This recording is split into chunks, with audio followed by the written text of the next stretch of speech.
Hi all, we are the first e-bike sharing system in Latin America. In Latin America you find 6 of the 20 worst countries in terms of infrastructure and also 5 of the worst 20 countries in terms of traffic indexes.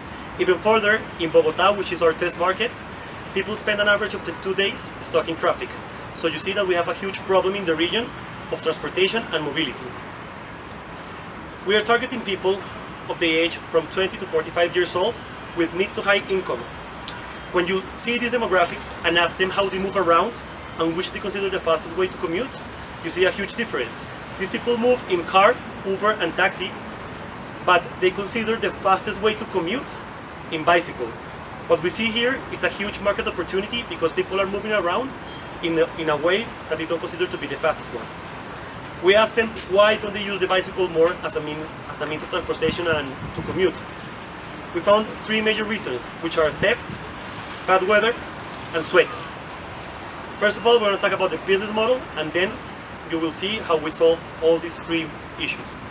Our business model happens when you download our app, you register also your credit card, you search for one of our stations.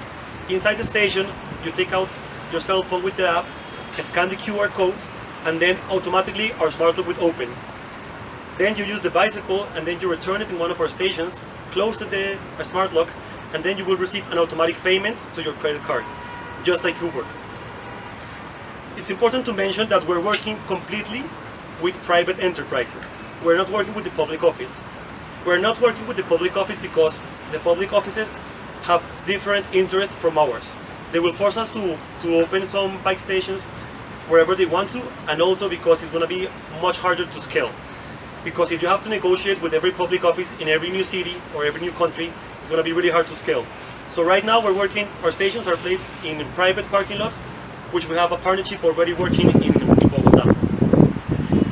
In the past few years we have seen a huge bike sharing boom in the world, especially in China. In the last 2 years there have been companies founded that have already raised more than $500 million in capital and already have more than $1 billion in valuations. We want to be the next bike sharing company in the boom, especially because we are offering a different solution because we're e-bikes, which are better suited for our topography in the region, and we have to basically control the Latin American market before these companies arrive here. Right now we're operating with 50 bicycles and 7 stations, and we want to expand quickly. We want to expand around the country and also to expand around the region. So let us help us work together to build smart cities, to reduce CO2 emissions in the world, and to make people happier.